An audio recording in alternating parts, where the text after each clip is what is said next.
This course takes you on a journey that starts with the basics and theory of security and then builds upon it with practical exercises and onto more advanced topics in the later sections and other volumes. You have to know the basics so that you can make your own informed choices about security. I don't want to give you just a to-do list. I want you to understand both the why and the how. So we start with the theory and basics of security and then build on that later with practical exercises and onto more advanced topics.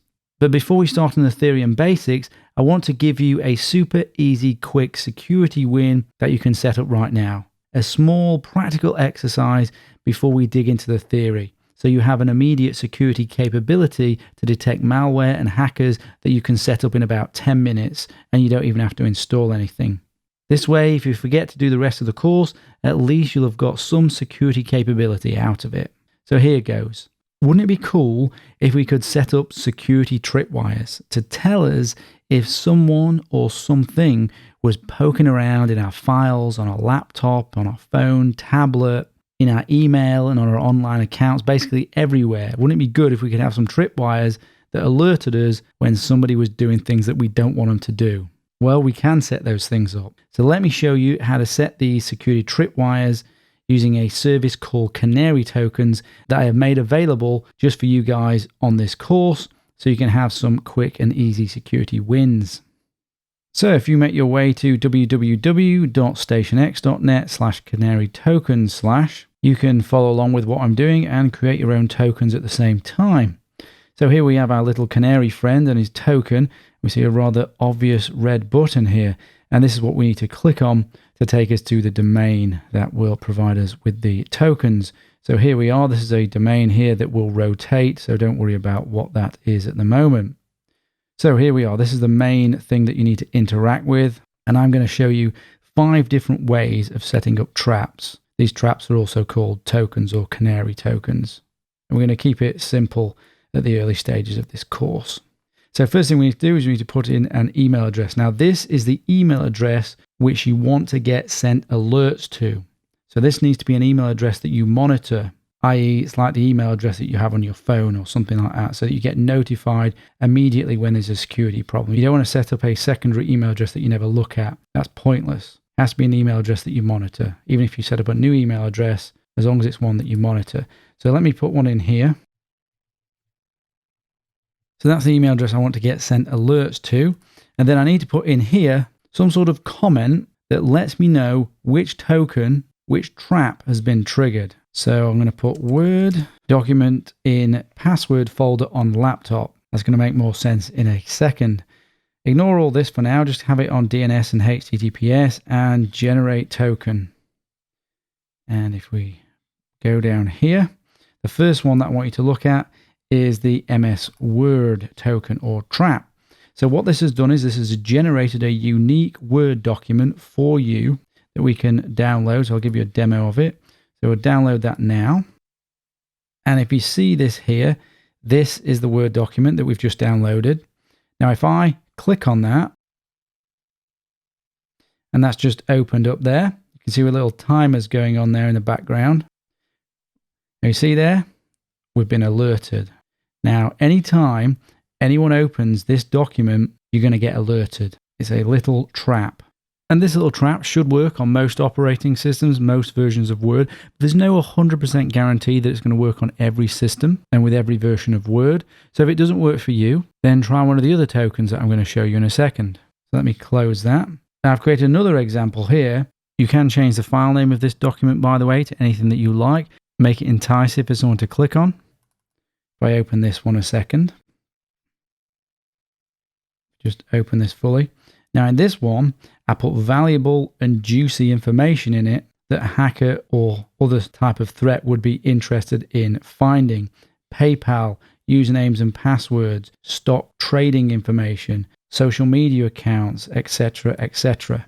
Those are the sort of things that a threat is going to be searching for. If he's on your laptop, your device, your phone, within your email, he's going to be searching for keywords.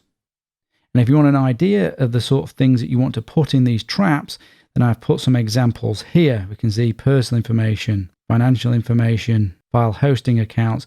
And if we go further down here, I provided an example file. I don't want you just to copy this, but you can use it as just an example of the sort of information. You can see social security numbers, credit card details. I've put them in the right sorts of formats, Bitcoin wallet IDs.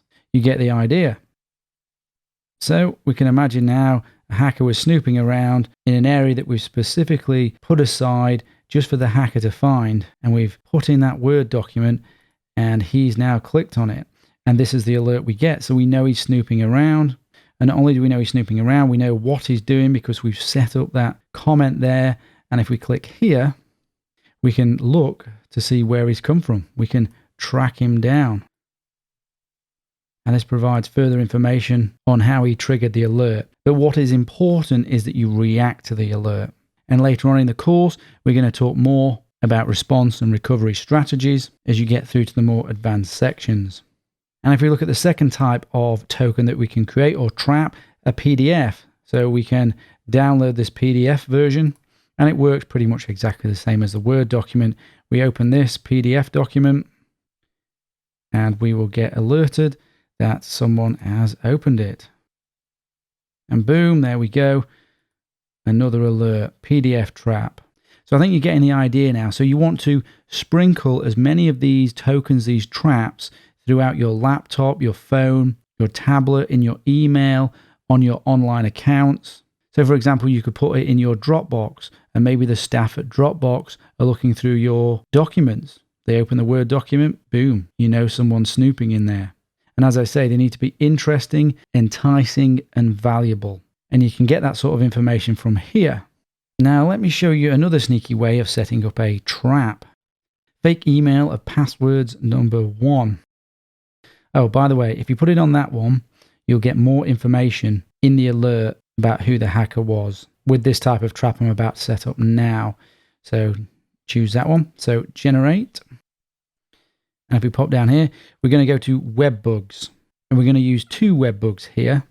So let's just grab that URL. So that is a clickable link that if the hacker clicks on, you're going to be alerted. Let's open up an email here. Right. Let's just pop that in there for now. Then we're going to send this to ourselves. We could send it from a different account, but all that matters is that the 2 email address is the account that you're wanting to be monitored. You're wanting to know if a hacker is in there. We need to create an enticing subject. So, and then just as an example for this one, I'm going to go here and I'm going to copy all of this stuff here into this email.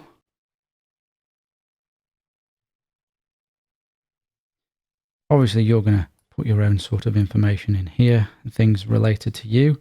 So you notice I've just taken that link there. Now I'm putting that link here.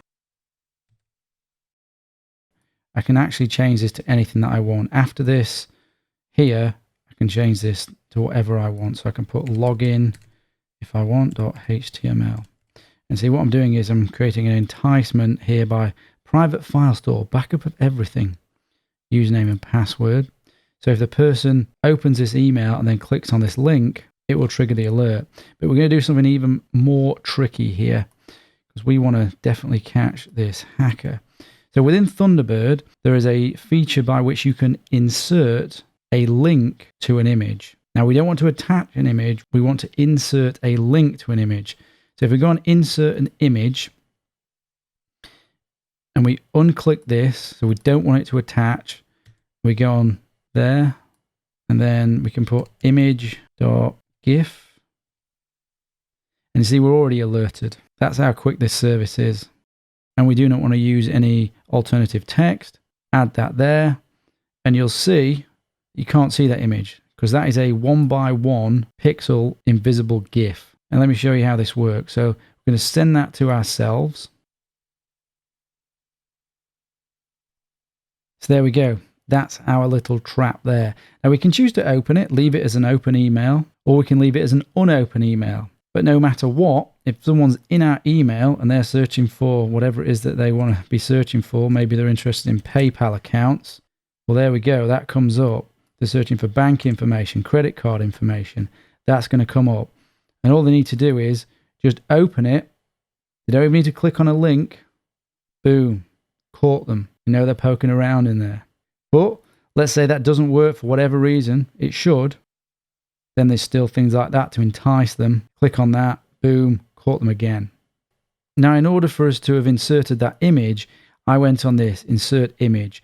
Now, you may not have this functionality available in the email client that you use. It may not even be available to do this. But it doesn't matter. You can still download Thunderbird if you like. It's free. And just send an email or emails using Thunderbird just for this one task if you can't work out how to embed that invisible web bug into your email. So as I said, you want to sprinkle these tokens throughout your laptop, on your laptop, phone, tablet, in your email, in your accounts, make them enticing, make them valuable. And then when you get an alert, respond to that alert. And respond in the ways that I recommend throughout this course, changing your password and other such sort of things, disconnecting from the network. So there you go, that's your security quick win. Go ahead and set those up right now. You will have, after you set this up, better security detection capabilities than most companies do. You might not believe that if you're not in the security industry, but that is a sad and true analysis of the state of most organizations' detection capabilities. Just think of Edward Snowden. He was poking around in the NSA for months as an insider threat, and nothing like this alerted the NSA. Pretty crazy. Later on in the course, we will discuss canary tokens at a more advanced level. When you get there, we'll understand more about how they work, and we'll understand about the importance of detection controls, which these are, versus preventative controls, which are used to stop the hacker getting in the first place. But preventative controls are very important. We use a defense in-depth approach, all of which we're going to go into. So hope that was fun. So now let's dig into the theory and the basics and start our journey into cybersecurity.